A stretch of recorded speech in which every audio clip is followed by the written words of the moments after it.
Volodymyr Zelensky, lui, est arrivé en Afrique du Sud. Première visite du président ukrainien sur le continent depuis le lancement de l'invasion russe à grande échelle de son pays en février 2022. Pretoria, c'est l'un des rares pays à pouvoir parler à Kiev et à Moscou. Bonjour Caroline Dumais, vous êtes au Cap, mais on avait plutôt entendu jusqu'ici l'Afrique du Sud louer la qualité de sa relation avec Moscou.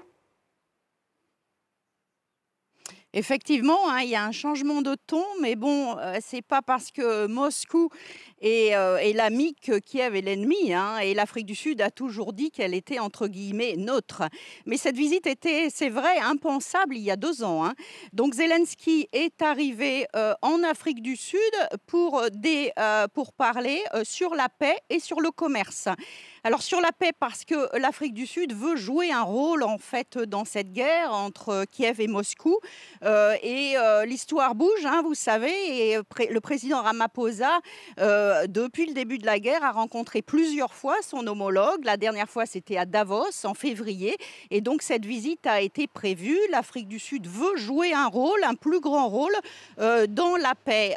Entre ce qui a changé aussi depuis 2 ans, depuis que Pretoria n'avait pas voté, n'avait pas condamné l'invasion de l'Ukraine, eh bien, c'est l'administration Trump qui a finalement fait que Pretoria s'est rapproché de l'Union européenne et quelque part les équilibres ont changé et on sait en coulisses que Pretoria trouve que les conditions qui ont été imposées à Zelensky pour l'accord de paix sont difficiles à remplir. Donc ici on est dans une visite pour renforcer les relations diplomatiques et renforcer aussi les relations économiques.